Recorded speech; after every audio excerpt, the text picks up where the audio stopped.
Mesdames, Messieurs, les défis auxquels font face le peuple haïtien sont énormes et s'amplifient gravement par les méfaits de la corruption. Le rapport sur l'indice de développement humain pour l'année 2021 classe Haïti à la 163e position sur les 191 pays et territoires. Haïti fait du surplace depuis 1992 en étant parmi les pays qui connaissent un niveau de développement très faible en dépit de toutes ses potentialités. Nous sommes malheureusement le pays le plus inégalitaire de la région Amérique latine et Caraïbes. Il est évident que la corruption qui détruit les liens sociaux, qui vide les caisses de l'État et réduit drastiquement la capacité du gouvernement à prendre en charge les besoins les plus élémentaires de la population contribue largement à cette descente aux enfers que nous vivons et subissons toutes et tous aujourd'hui. Le combat contre la corruption est un engagement citoyen. La levée de boucliers contre les monopoles dans les ressources de l'État est une responsabilité citoyenne qui, par contre, dépasse les frontières et les préoccupations nationales. Il est inconcevable, sinon inacceptable, que chaque année, plus de 20 à 40 milliards de dollars soient blanchis dans les centres financiers à travers le monde. Les États faibles, comme Haïti, endurent les lourdes conséquences de ce crime sans nom. Unissons le monde contre la corruption est la planche de salut pour les peuples les plus modestes comme le nôtre, qui subissent les assauts insoutenables de la grande corruption. Pourquoi?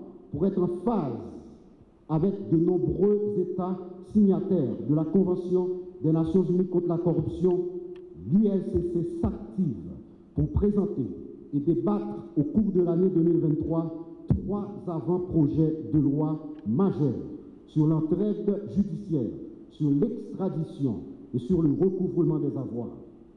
De notre lieu à l'ULCC, au nom du gouvernement de la République dont nous sommes un organe de contrôle, nous assumons avec courage la responsabilité qui est la nôtre. Il revient maintenant à la justice d'assumer la sienne, car l'impunité ne doit jamais être une option. On veut des procès, on veut des sanctions.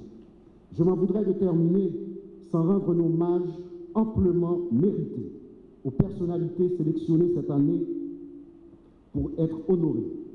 Leur parcours couronné de droiture, de dignité et d'application rigoureuse des principes d'éthique est salué aujourd'hui par l'institution chargée de la moralisation de l'administration publique et de la vie publique en général.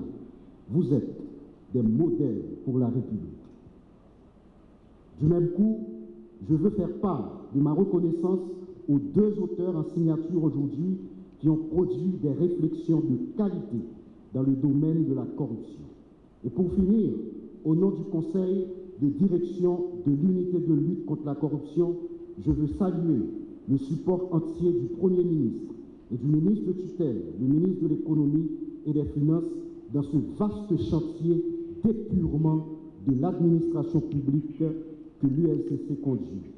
Pour ceux et celles qui viendront après nous, nous prenons l'engagement de continuer.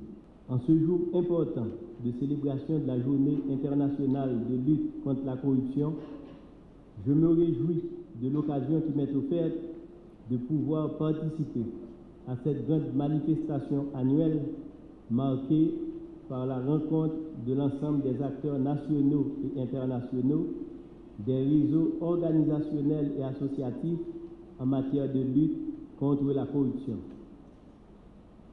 En effet, le décret du 8 septembre 2004 portant création de l'unité de lutte contre la corruption ULCC lui confère cette noble mission de travailler à combattre la corruption et ses manifestations sous toutes les formes au sein de l'administration publique.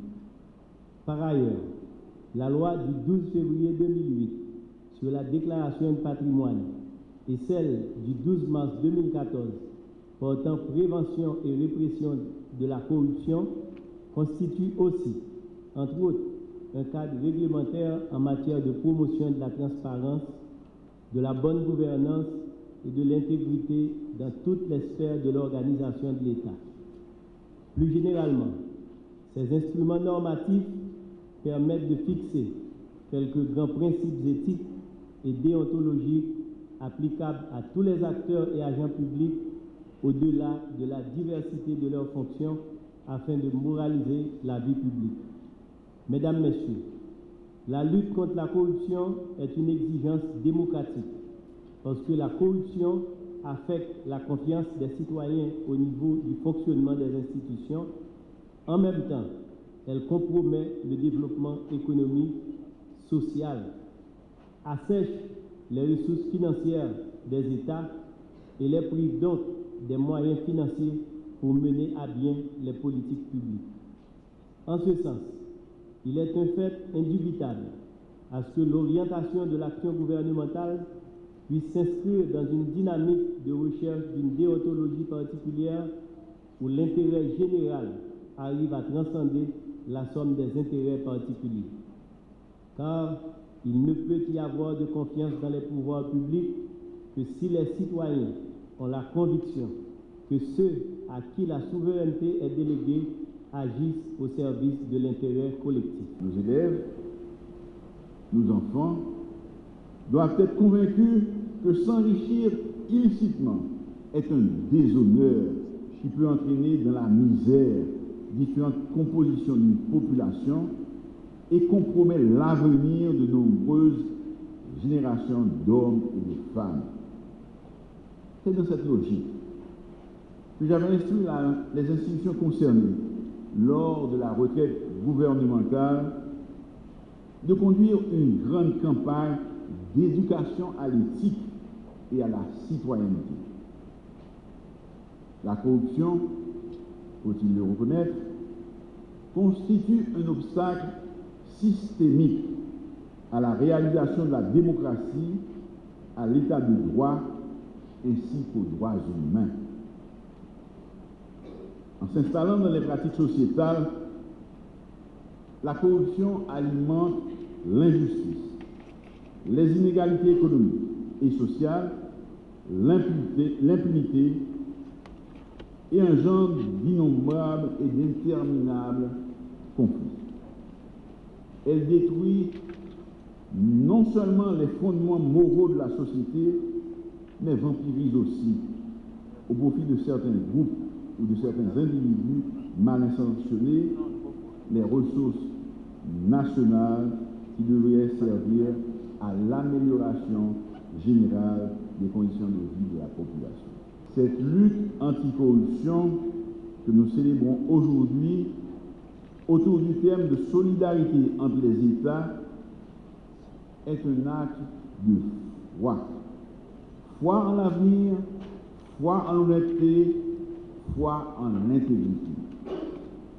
C'est pourquoi nous sommes contraints de combattre la corruption sous toutes ses formes, tant dans l'administration centrale de l'État et les organismes autonomes que dans les collectivités territoriales. Cependant, il y a lieu de relater que Haïti a plus que jamais besoin de l'entraide et du support des co-signataires de la Convention pour endiguer ce mal, conformément aux dispositions préambulaires qui assurent que les États sont convaincus que la corruption n'est plus une affaire locale, mais un phénomène transnational qui frappe toutes les sociétés et toutes les économies, ce qui rend la coopération internationale essentielle pour la prévenir et la juguler.